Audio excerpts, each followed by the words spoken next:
कुछ और सवालों को हम शामिल करते हैं। सवाल एसएमएस के जरिए हमें मिला है अमित का मुंबई से। मार्क्सन्स पर ये जानना चाह रहे हैं इम्तियाज, इनके पास जो टोटल क्वांटिटी है दैट इज 245 शेयर्स और इनकी जो खरीद है 80 रुपये पर है। मेंशन नहीं किया है कि कितने समय के लिए रखेंगे, लेकिन अगर शॉर्ट टू मीडियम टर्म में देखें इनको फिलहाल 30 रुपये प्रति शेयर का नुकसान हो रहा है।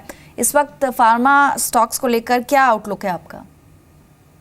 देखिए, पूरे एंटायर फार्मा सेक्टर्स में काफ़ी ज़्यादा यहाँ पे परेशानी और चिंता की बात है। यहाँ पे हमने जितने भी स्टॉक्स देखे यहाँ पे, हम अगर बात करें सन फार्मा की, अगर हम बात करें कोई भी pharmaceutical out of doctor Reddy's and कुछ चुनिंदा स्टॉक्स को छोड़ के, तो सब में हमने बिकवाली देखी है। और यहाँ पे भी सेम मार्क्सन फार्मा में भी बिकवाली हो रही है यहाँ पे।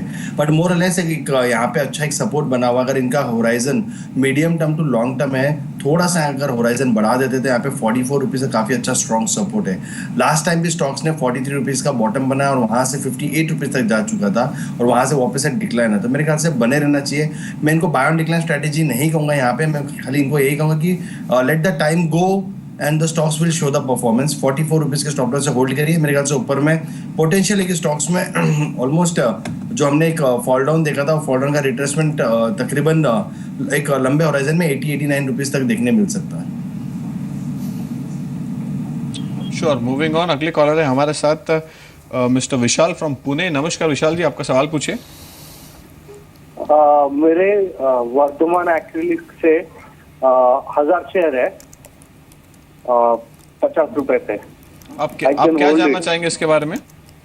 मतलब उसका फ्यूचर कैसे रहेगा, क्या करूं मैं, बेच दूं या? इनफैक्ट सौरभ जी, बिल्कुल Saurabh, if you track Vardhman acrylics, if you can just elaborate a view on that. अगर हम लार्जली ये स्टॉक का परफॉर्मेंस देखें तो it has already risen from 36 odd levels and it is trading somewhere around 48 odd levels. Fundamentally is there any comment you want to offer? देखिए, fundamentally company जो है वो एक्रेलिक के कारोबार में है, लेकिन कंपनी का जो आउटलुक है फ्यूचर को लेके वो काफ़ी अच्छा नहीं है, क्योंकि जो पॉलिस्टर फाइबर होता है वो काफ़ी सस्ता आ रहा है और कंपनी जो टेक्सटाइल कारोबार में है वो एक्रेलिक से पॉलिस्टर फाइबर की ओर रुख कर रही हैं। बाजार में अटकलें थी कि शायद आने वाले समय में इसका वर्धमान टेक्सटाइल से मर्जर हो जाएगा, लेकिन उसमें भी थोड़ा सा अभी थोड़ा ये है कि पहले जो जितना कंपनी प्रोडक्शन करती थी उसका 60% तकरीबन वर्धमान टेक्सटाइल कंज्यूम कर लेता था, लेकिन अभी 1/3 प्रोडक्शन का वर्धमान टेक्सटाइल कंज्यूम करता है। तो जो रैशनैलिटी थी मर्जर की वो थोड़ी वीक हो गई है। कंपनी की बुक्स में तकरीबन 250 करोड़ रुपए का डेट है और तकरीबन 450 करोड़ की मार्केट कैपिटलाइजेशन है। कंपनी इस कैश को यूटिलाइजेशन के तरीके देख रही है और पिछले साल कंपनी ने पहली बार मेड इन डिविडेंड दिया था। अभी रिसेंटली कंपनी ने बायबैक ऑफर निकाला है 14.8% इक्विटी के लिए तकरीबन 70 करोड़ का 50 रुपये में। मुझे लगता है कि इस स्टॉक को अभी होल्ड कर लेना चाहिए। स्टॉक आने वाले समय में थोड़ा अच्छा परफॉर्म कर सकता है, क्योंकि जो मैनेजमेंट है अपने कैश को लेके और फ्यूचर को लेके, बिजनेस को लेके, वो थोड़ी सी कंसर्न दिख रही है और थोड़ा शेयर होल्डर फ्रेंडली दिख रही है। मेरी सलाह से अभी बने रहना चाहिए।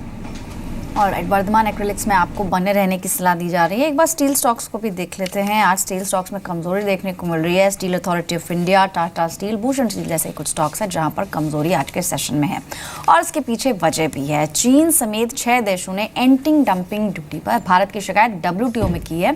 इस बारे में भारत से सफाई की भी मांगी है और इस पर चर्चा करने के लिए मेरे सहयोगी संदीप मौजूद भी हैं। संदीप, दिवाली हो चुकी है, चाइनीज पटाखों का बहिष्कार भी हुआ है, लेकिन अब चाइना की तरफ से ये जो कदम है इसका कितना बड़ा इम्पैक्ट आप देख रहे हैं? देखिए, अगर ये जिस तरह की शिकायतें की गई हैं चाइना समेत 6 देशों की ओर से, अगर कोई इंडियन गवर्नमेंट की ओर से स्टेप लिए जाते हैं तो जाहिर सी बात है इसके जो रिपरकशंस है वो बड़े देखने को मिल सकते हैं। क्योंकि ये जो एंटी डंपिंग ड्यूटी की बात की गई है डिफरेंट प्रोडक्ट्स में, उसमें स्टील एक बड़ा प्रोडक्ट है और अगर आप देखा जाए डोमेस्टिक इंडस्ट्री के इंटरेस्ट को सेफगार्ड करने के लिए इंडियन गवर्नमेंट ने ये जो स्टेप्स है वो लिए थे। लेकिन उसके बावजूद भी जो इंडियन इंडस्ट्री है उनका ऐसा कहना था कि एंटी डंपिंग ड्यूटी लगने के बाद भी जो चाइना का स्टील आता है, जो इम्पोर्टेड प्राइस है उसका, वो भारतीय जो स्टील के दाम है उससे तब भी कम है। तो उस लिहाज से देखा जाए इंडियन इंडस्ट्री चाहती है कि ये जो एंटी डंपिंग ड्यूटी है उसको और भी आगे बढ़ाना चाहिए, जाना चाहिए, उसकी म्याद उसको भी आगे बढ़ाना चाहिए। बल्कि जो बाकी 6 देश हैं, चाइना जैसे जो देश हैं, वो चाहते हैं कि इसके ऊपर पहले तो जो सफाई है वो सरकार की ओर से दी जाए और वैसे भी उनका ये भी कहना है कि WTO के रूल्स अगर देखें तो उसके मुताबिक ये जो एंटी डंपिंग ड्यूटी है वो नहीं है। खासतौर पर चाइना ने स्टील के ऊपर जो एंटी डंपिंग डंपिंग ड्यूटी लगाई गई है उसके ऊपर सवाल उठाएं, क्योंकि 2016 में चीन से जो इंपोर्ट होता है स्टील, उसके ऊपर भारत ने करीब 18 ऐसी जांच की हैं। साथ ही साथ जापान और यूक्रेन ने जो कैथोड रोड स्टील होती है उस पर एंटी डंपिंग ड्यूटी पर जो जांच की गई है उसके ऊपर सवाल उठाए हैं। और अगस्त 2016 में आपको बता दें जो एंटी डंपिंग ड्यूटी है वो लगाई गई थी। MIP पहले इम्पोज की गई थी, उसको हटाने के बाद सरकार ने जो एंटी डंपिंग ड्यूटी है वो फिर से स्टील कंपनियों के लिए यहाँ पे इम्पोज करी थी। और उसके साथ साथ कतर ने जो बेंजीन पर एंटी डंपिंग ड्यूटी पर सवाल हैं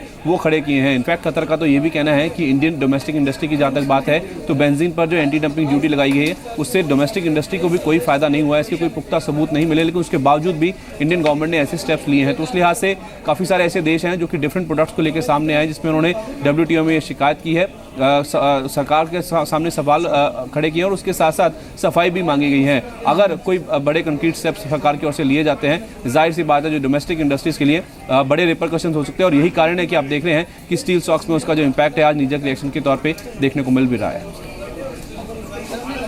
बहुत बहुत धन्यवाद संदीप भट्ट, इस खबर पे बने रहेंगे हम। और हमारे साथ मिस्टर राम अग्रवाल भी हैं, CEO ऑफ गुडलक स्टील भी है। नमस्कार मिस्टर राम, और जी बिजनेस से जुड़ने के लिए बहुत बहुत धन्यवाद। एक लार्जर कंसर्न फ्रॉम एक खबर में बना हुआ है, इनफैक्ट एंटी डंपिंग ड्यूटी का इशू काफी टाइम से चल रहा है। If you can just elaborate more on that, larger concerns from this.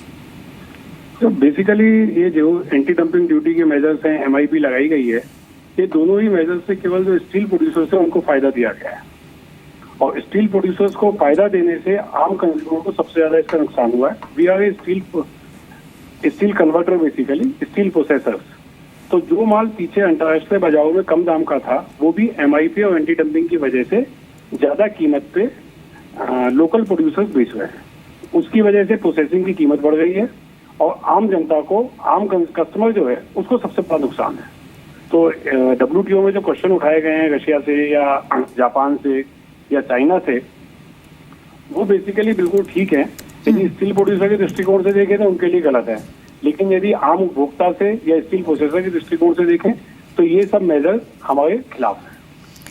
Mister Agarwal, आपसे ये जानना चाहेंगे अब भारत का स्टैंड क्या होना चाहिए जब चाइना, जापान, यूक्रेन, कतर जैसे देशों ने WTO में अपना पक्ष रखा है और भारत से सफाई भी मांगी है। What could be the possible stand of the Indian government? बहुत मुश्किल होगा क्योंकि गवर्नमेंट अभी स्टील प्रोड्यूसर्स को सपोर्ट कर रही है, क्योंकि वो फाइनेंशियल ट्रबल में है, फाइनेंशियल स्ट्रेस में है। तो गवर्नमेंट लगातार उन्हें मदद दे रही है। MIP लगाई 6 महीने के लिए लगाई, फिर बाद में 2 महीने के लिए और एक्सटेंड कर दिया। एंड MIP हटी कुछ प्रोडक्ट्स में तो उनके ऊपर एंटी डंपिंग ड्यूटी लगा दी गई। तो यदि गवर्नमेंट इसी उस पर रही तो गवर्नमेंट का विश्व परिदृश्य में कोई जगह गवर्नमेंट की बात नहीं मानी जाएगी। तो कोई भी व्यक्ति, कोई भी देश इस बात को मानने को तैयार नहीं होगा।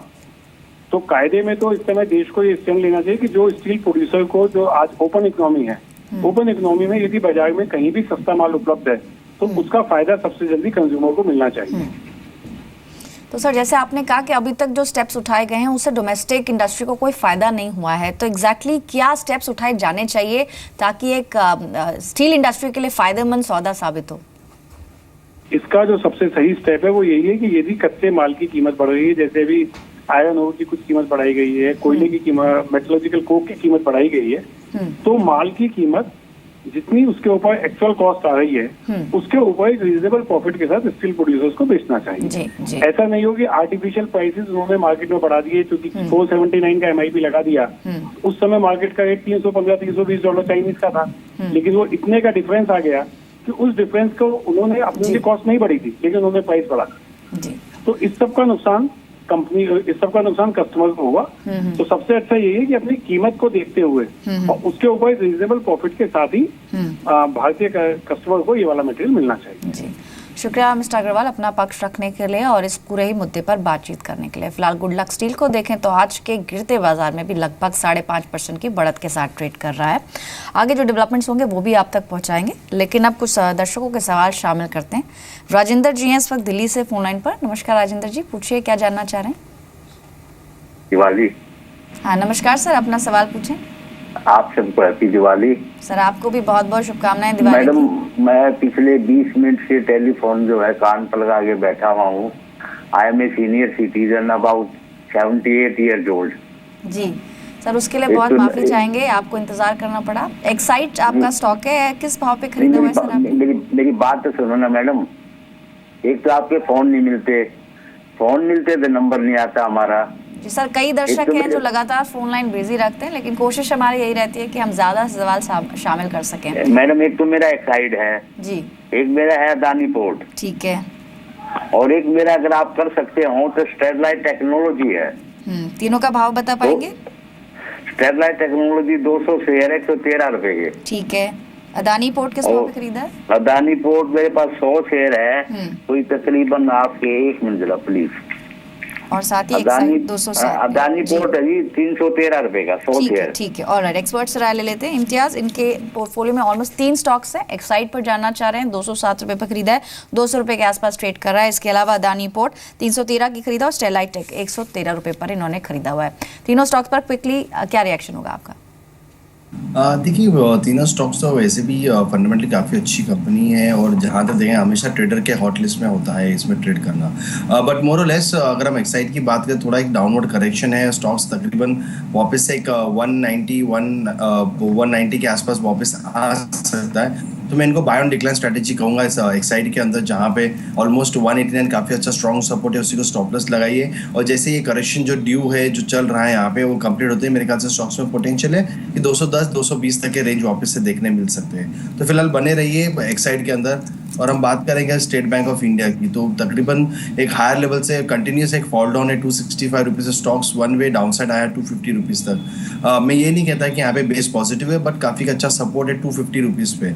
अगर stocks any given point of time 250 rupees के नीचे क्लोज आता है तो मेरे ख्याल से ये स्टॉक्स में से निकल जाना चाहिए, जहाँ पे उसके नीचे काफ़ी और ज़्यादा डैमेज देखने मिल सकती है। जी, इस बीच एक इम्पॉर्टेंट खबर आ रही है, आपको बता दें कि दिल्ली के डेप्यूटी सीएम मनीष सिसोदिया को हिरासत में लिया गया है। ये खबर इस वक्त आई है, एक अहम खबर। इसके पीछे कारण क्या है ये हम आपको बताने की कोशिश करेंगे, लेकिन एक अहम खबर है दिल्ली के लिए। दिल्ली और साथ ही आरएमएल अस्पताल के बाहर उन्हें हिरासत में लिया गया है। कुछ विजुअल्स आपको दिखाने की कोशिश करेंगे। डेप्यूटी सीएम मनीष सिसोदिया को हिरासत में लिया गया, उसके बाद कुछ विजुअल्स आए हैं जी बिजनेस के पास एक्सक्लूसिव, वो आपको दिखाने की कोशिश करते हैं।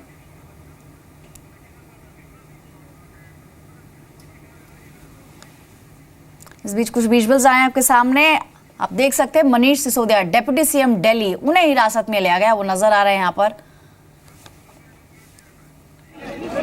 एक्सक्लूसिव तस्वीरें आप देख पा रहे हैं जी बिजनेस पर। कुछ और डिटेल्स हमारे सामने आएंगे तो वो भी आपके सामने हम पेश करेंगे। इस बीच अहम खबर है कि दिल्ली के उप मुख्यमंत्री को हिरासत में लिया गया है। तस्वीरें आपके सामने आप देख पा रहे हैं।